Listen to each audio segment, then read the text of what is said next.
So 1 mile, 51.7.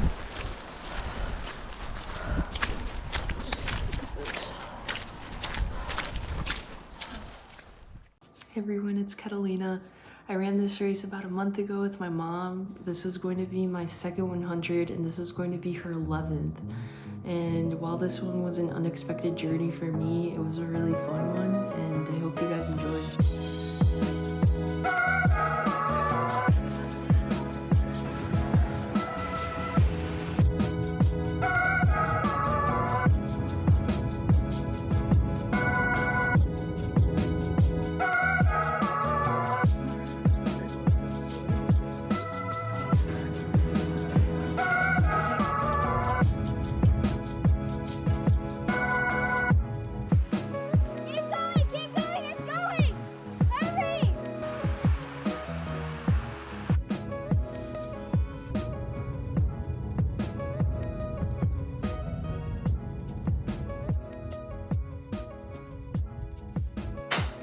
Now, after a long drive from Vegas to Zion to Page, my mom and I finally made it to our hotel and quickly fell asleep. The next day, we woke up with excitement to pack our drop bags and go to bib pickup. I also got to fit in a nice conversation with my little brother. Now, packing the drop bags are so fun because there's actually a lot more planning involved than when I first thought before getting into ultras. You need to make sure you bring extras of everything and prepared for anything.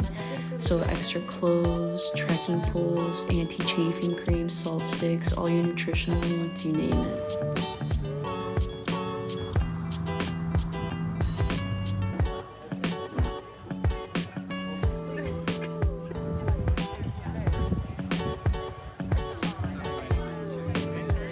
Area, so make sure you kind of make your way around and see everything that we have.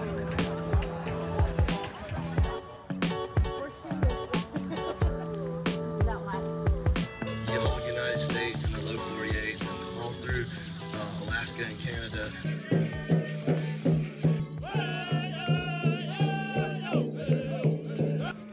After seeing some incredible performances from local Navajo tribe members, they then asked us to join in on the dancing. And it was a really fun time to connect with others and do something we've never done before.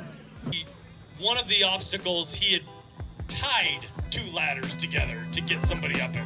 And he's like, it was the scariest thing I ever had done in my life. And it was probably every bit of 40 feet as well, but it was 2 extension ladders tied together. Now everything was set for tomorrow. My usual excitement set in thinking about how the day would turn out. And my mom and I ate our last meal, and in just a few hours, we were going to make ourselves run 100 miles on just our own 2 feet. It's crazy what you can convince yourself of doing when you just set your mind to achieving it. All I knew was that it was going to be one crazy day tomorrow.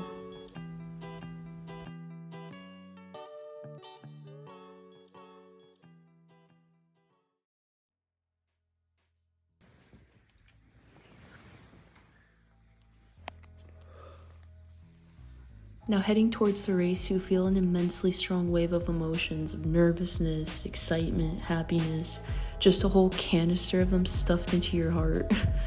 You wonder what obstacles will come at you, and you just need to trust in your body, your ability, and your mind to do what you set out to do. 4, 3, 2, 1. All right, headlamps on, you're out of here. Headlamps on, guys.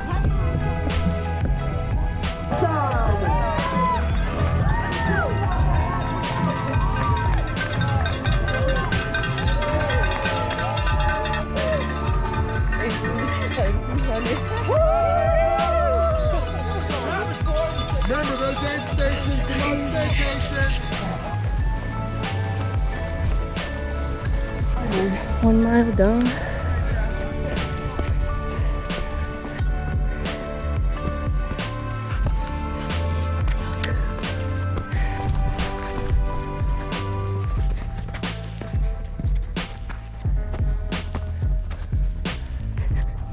Where are you from? I'm from That's crazy, 3-day drive. Yeah. Hella cool though. Always after the challenge. Well, here we are, right?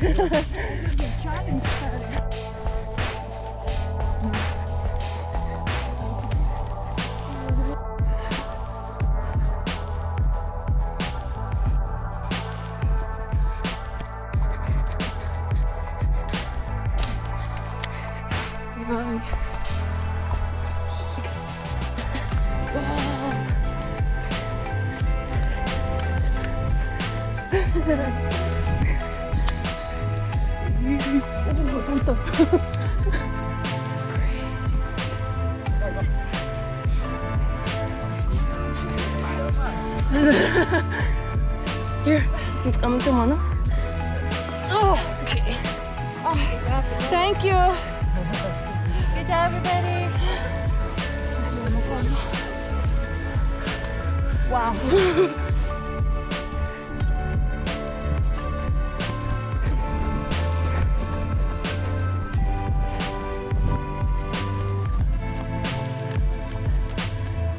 First aid station.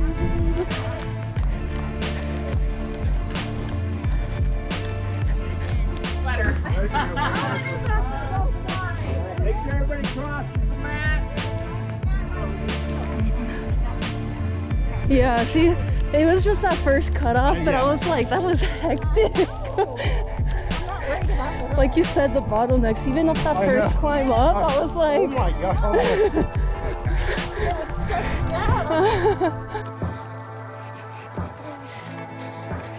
¿Cómo te sientes, mami?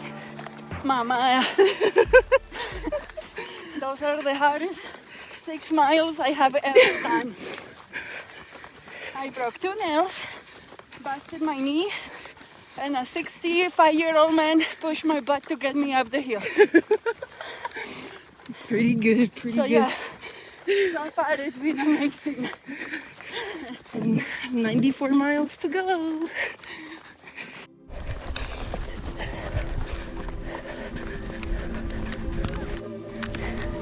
Good job.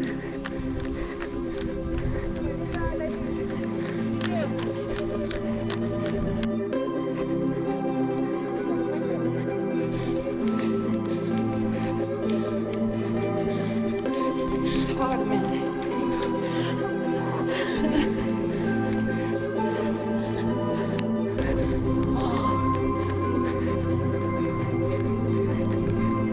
Hey. This is crazy.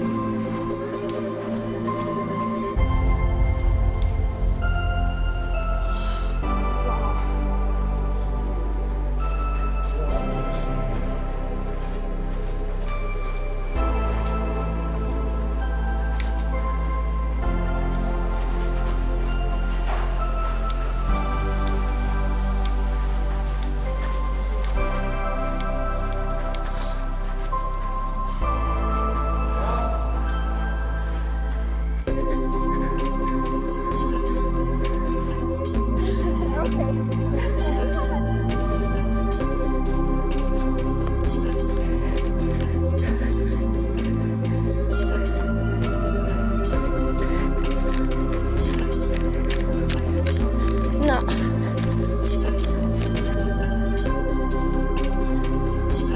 Yeah, it is.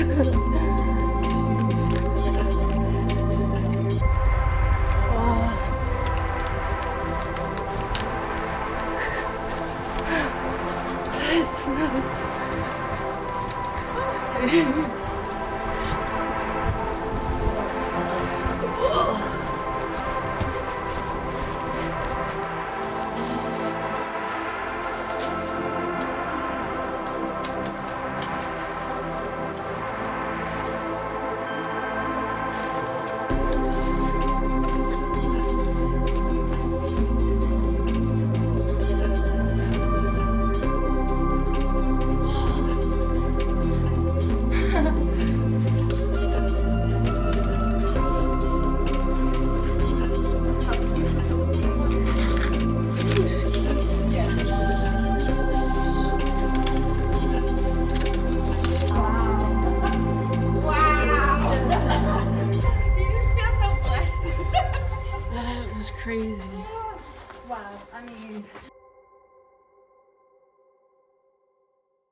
Ooh, it just rained a lot out of nowhere.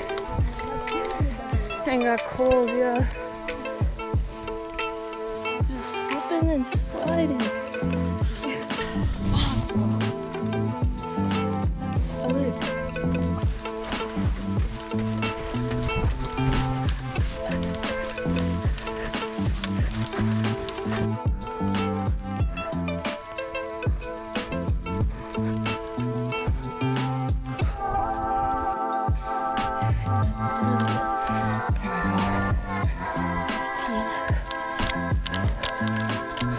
It's not gonna be a fun one.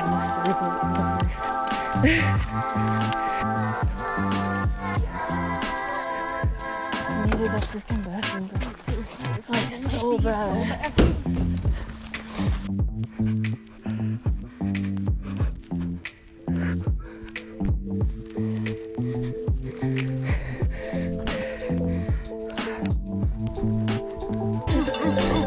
Thanks, guys. Heck yeah.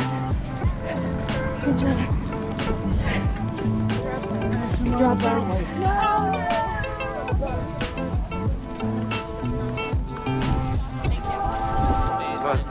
Ça marche pour tout, mais...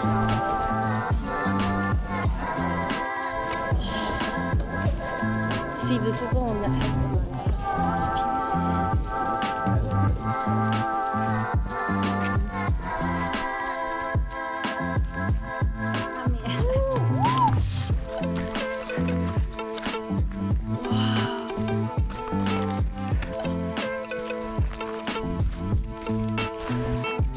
Los barcos.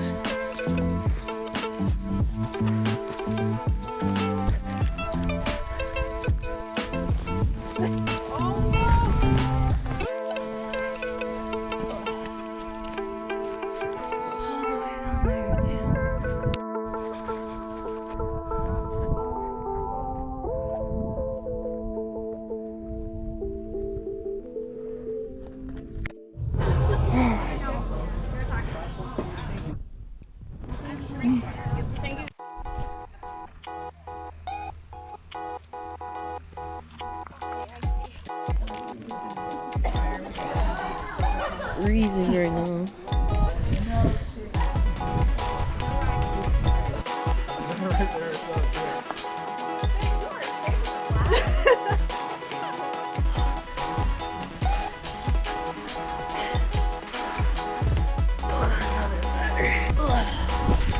Dang.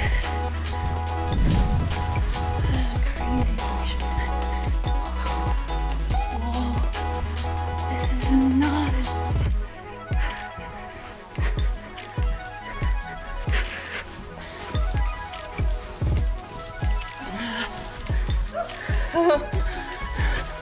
It curves so much. Like, look at how sharp it is. Another ladder.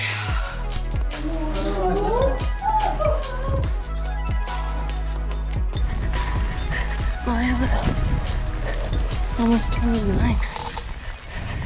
It's fucking pouring. I keep going. We ran a 50K.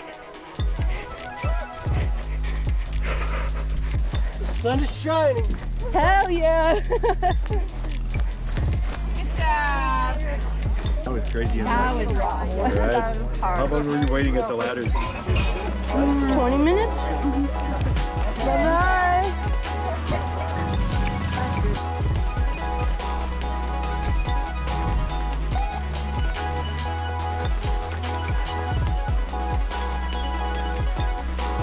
Hey, San Diego homies!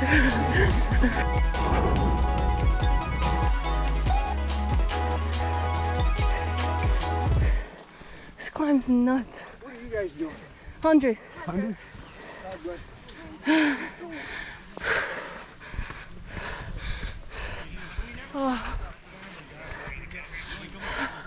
Now, upon arriving at the Page Rim Trail, the next 62 miles were done in 6 loops of alternating counterclockwise and clockwise directions.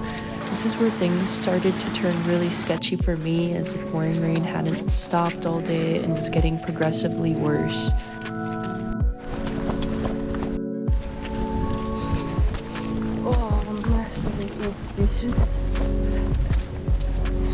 I wasn't able to record it, but some of the sketchy parts for me was when you were on a single track and then there were steep drop-offs on the edge of this trail and you couldn't really see the bottom, so it was just kind of worrying to me at this moment of time. Yeah.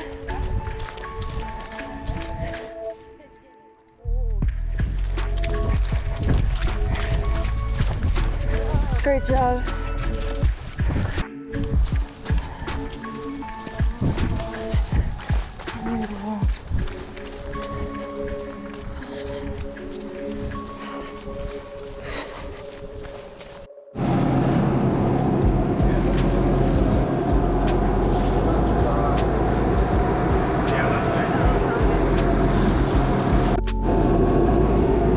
Hey, mommy.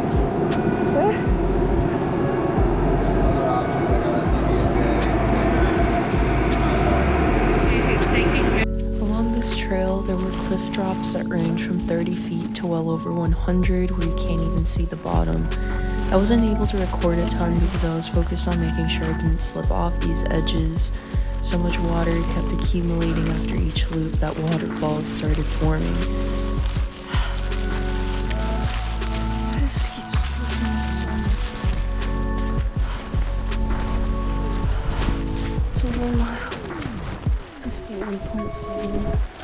In one instance, I almost fell over.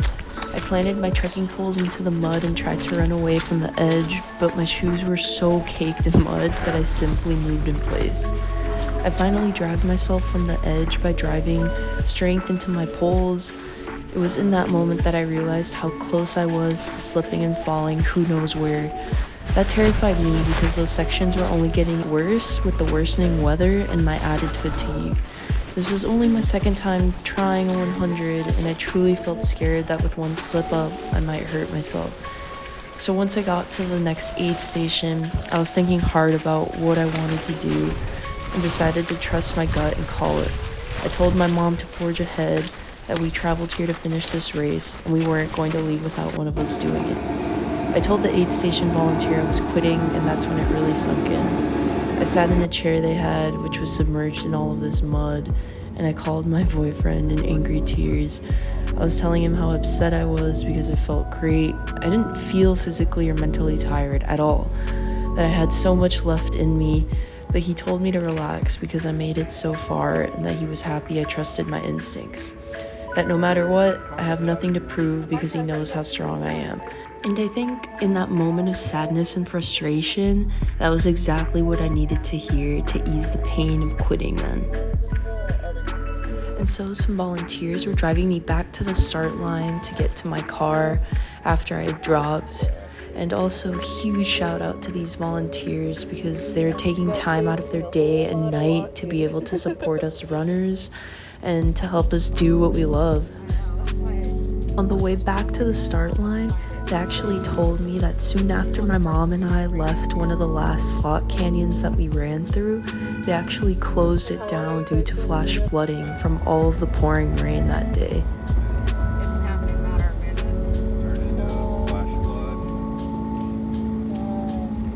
Now, once I got back to the car, I drove straight to the hotel to shower and change out of all of my muddy clothes. I wanted to help crew my mom the entire night and did so. I didn't capture much video as I was making sure she was okay and bringing her all of the gear that she needed, but I did capture this in the morning.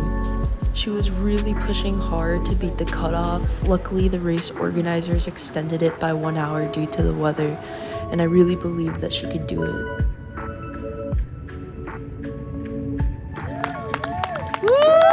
Good job, mommy. Oh yeah. That's the best part when you hear that gong. Hágale, mommy. Diana from Illinois. Diana, 100 miles.